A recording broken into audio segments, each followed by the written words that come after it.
Hey guys, so welcome back to my channel. Today I thought I'd give you a little walk around my office. So this is by no means a finished office. I just moved in and I thought it'd be fun to show you guys what I've done so far and then ask you what you think I should do for the rest of it. So sorry for the audio. I did not hook up my microphone since I will be moving my camera around a lot. I thought I'd just talk into the camera and we would all survive with that. But let's get into it and I'll show you around the entire space. So my office is the only room upstairs. It's a really weird house setup, but this one room is the only thing that exists when you go upstairs. There's no bathrooms or anything. This one room is all she has. And it has these built-in bookshelves and a built-in desk. So I have two bookshelves, one on the right side and one on the left side. And this is it, guys. This is my office in a nutshell. So I'm very excited to flesh it out a little bit more and have your guys' help. But let's dive into it to show you what is on my bookshelves. The top left corner of the left bookshelf, I have all of the books I decided to keep. So I recently read Marie Kondo's The Life-Changing Magic of Tidying Up. And although I don't identify with a lot of what she said, I did take quite a lot of stuff away, and one of the things I did was pare down my book collection immensely. So I'm still missing my Harry Potter collection. That's at my parents' house still, but besides that, these are the only books I kept. I kept the ones that I really liked, and the ones that sparked joy, and the ones that I have read over and over and over again. So the first book on the far left is A Mango-Shaped Space, and I started reading this book when I was like 12 or 13, and I just really liked the message of it. I thought it was such a cool concept that people can see and hear in shapes and colors, and I thought it was awesome. The next book is my signed copy of The Fault in Our Stars. It's signed by John Green and his brother Hank Green. Hank Green put a Hanklerfish on it, and so I basically have to keep it forever. And then Looking for Alaska is my favorite John Green book, so that's right next to that. And then I have a couple of classics, Fahrenheit 451 and Brave New World. I really like the post-apocalyptic, it's not really post-apocalyptic, it's like a warning novels, or the books that warn you of what's gonna happen if we don't change our ways. And I love them because it's so relevant. Like, these books are so timeless and you can really relate to them. I then have my favorite book of all time, The Time Traveler's Wife, and my audiobook by John Green, The Fault in Our Stars. He did a reading of his own book just for like a small run for nerd fighters, and I picked one up. Then I have Flowers for Algernon, A Wrinkle in Time, Ray Bradbury's book, I don't remember, The Illustrated Man, I think is what it's called, and George Orwell's 1984. All classic good reads that I just want to have around. And then I have a pop figurine right there. That's Belle, my peasant Belle. I love her. I only have a couple of them, but I love them so much. So I'm trying not to get too addicted to collecting them, but I really want Fluttershy and Louise. So there's a couple more I want. And then this collection of novels is just, it spoke to me growing up, and it's been there for me when I've gone through a lot of different life changes. Like this was like my teenage years in a book series, and I just couldn't part with them, and I can't wait to read them again. It's just such a nice read. And then I have a photo of my mom and I right here. When we were on the cruise, we were going ziplining.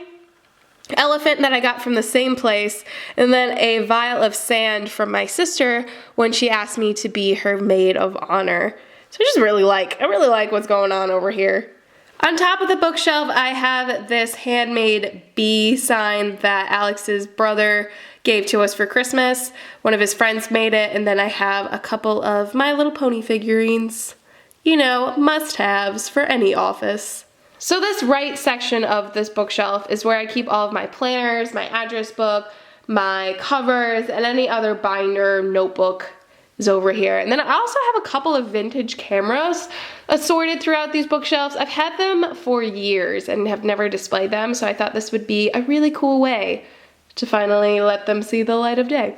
So if you watched my last desk tour, then you know that this cabinetry thing, that thing, that once had a bunch of washi tape and a bunch of other stuff in there, but since reading the Marie Kondo book, I have basically emptied that out. All of that stuff is in the other drawer system, and this is pretty much empty. There is a drawer full of Polaroid zip photo paper, but other than that, nothing's in there. I have another one of my cameras, and you can see Spike from My Little Pony behind that little bar. Now we're getting to the part where there isn't that much on my bookshelves, but I thought since I'm doing this, might as well show you. That photo is from the same cruise trip as the other photo. That was on New Year's Eve to New Year's Day. Then I have my awesome jar filled with Shopkins and my wedding organizer. I love that jar. I think displaying your random childhood joys as an adult is probably the most fun you can ever have, so I'm really excited that that's on my bookshelf. The bottom shelf has very little on it besides my childhood bear from Build-A-Bear named Casey. She's a big deal. And the books from my childhood that I wanted to keep and pass on. I have Bear and Mrs. Duck, which was my favorite book, and I have no idea why. It's just about a bear and a duck hanging out. The next one is Me and the Great Zoo Mystery, which is actually a book that you can put your kids' names in. So it has my name and my sister's name and a bunch of our friends when I was growing up are the characters in the book, which is pretty awesome. Then I have The Biggest Nose, Katie No Pockets, and Harvey Potter's Balloon Farm. You know, the classics. The only other thing I have on this bookshelf is this elephant print that Alex got me from Etsy. I love that this desk is built in, and it is so big and very, very long and super easy to just pile some stuff on there and call it good. So I have my glass of apple juice, because who doesn't drink apple juice every day? My little corgi calendar, my elephant mug with pens and pencils, tissues because I am still sick, so sorry about that noise coming from my mouth, but so far it is just hanging on, and then I have my laptop. The other side of my desk is where I have my Erin Condren desk pad that I write to-do lists on, my hand-drawn photo of TARDIS from Hello Again, I still can't believe that happened, and my mirror, because I actually do my makeup up here. I will be showing you that area shortly. And then my accordion file with all my stickers, my current planner, and some mail I have to go through. Nothing super glamorous, and I should probably have like a file folder or something for all the mail, but right now it's just chilling on my desk. So to the right of my desk, I have my comic books. They're just all stacked up on the side. And on top of the drawer system is a stack of stickers that I have to send to a friend.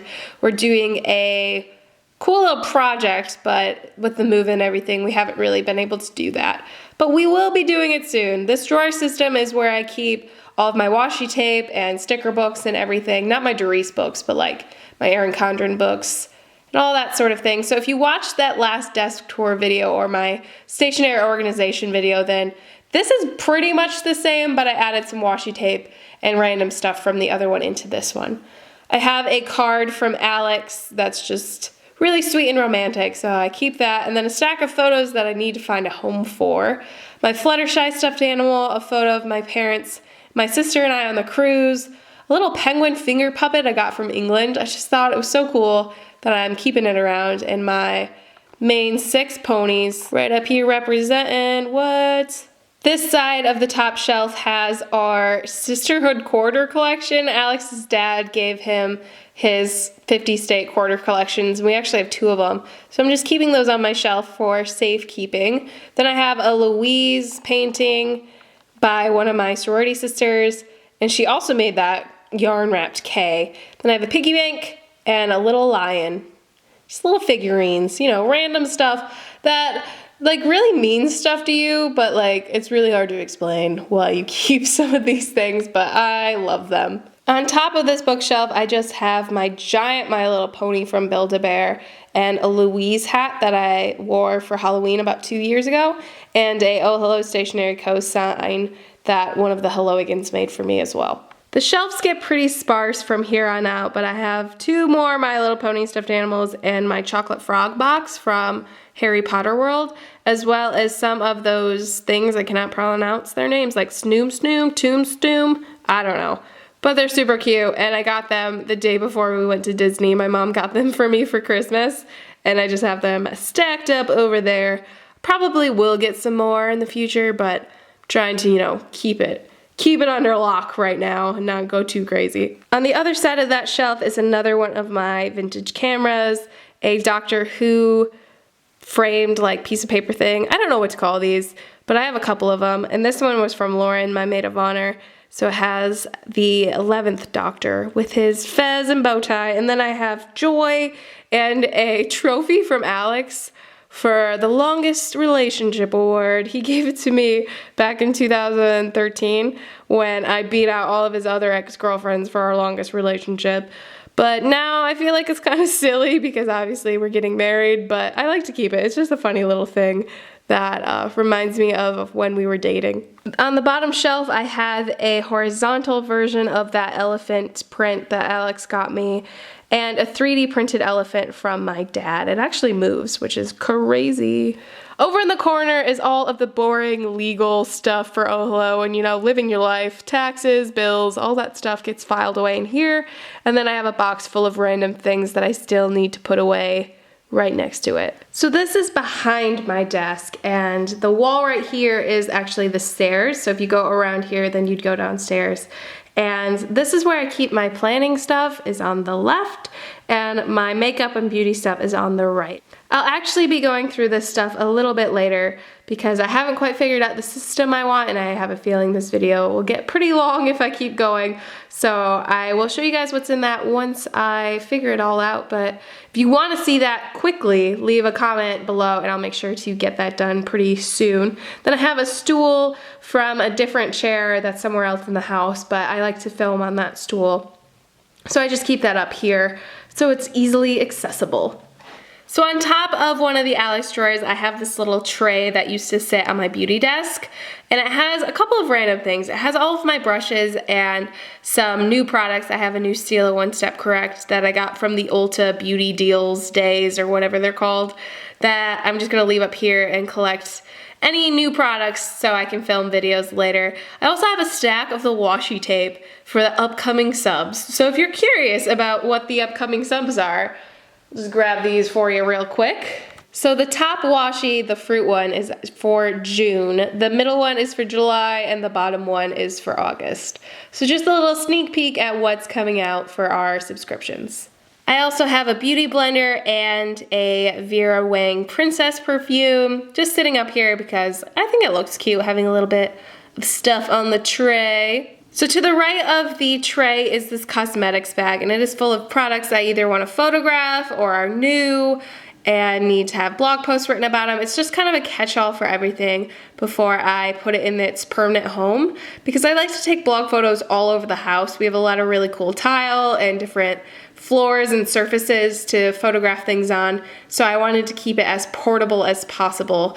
And this is definitely a really simple way to carry everything I need to take photos of and be able to travel all over the house. So that is it. That is my quick office tour. There is tons of white space. Let me just show you. Look at all this space. So the rest of the office is completely open. This is an empty corner, and then this whole wall has nothing on it until you hit that box in those bookshelves. So there's tons of space to work with in here, and I would love any ideas or feedback you have on what I can do. I'm thinking maybe a day bed, but if you have any ideas for themes or anything, these walls are kind of like a dusty gray. So that is going to be it for my freshly unpacked office tour. I'm very excited to see how this place progresses, and I kind of wanted to film this video as like a first look, and then we'll have it to look back on when things change and when I add more stuff. But so that's going to be it for today's video. Be sure to give this video a thumbs up if you love tours, because there are plenty more in the books coming up for you guys in this new house. But as always, thank you guys so much for watching, and I will see you in my next video. Bye!